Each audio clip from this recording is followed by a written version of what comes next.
Alright, today we're gonna look at this cap. This cap that looks like it's trying to run away from the camera, which looks like a lot of people, including me when I was younger.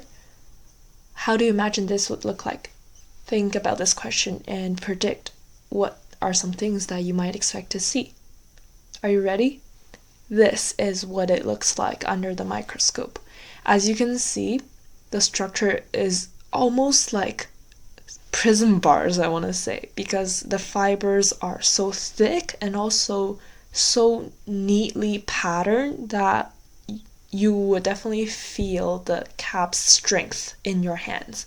That means it's not super malleable, it does not get bent easily.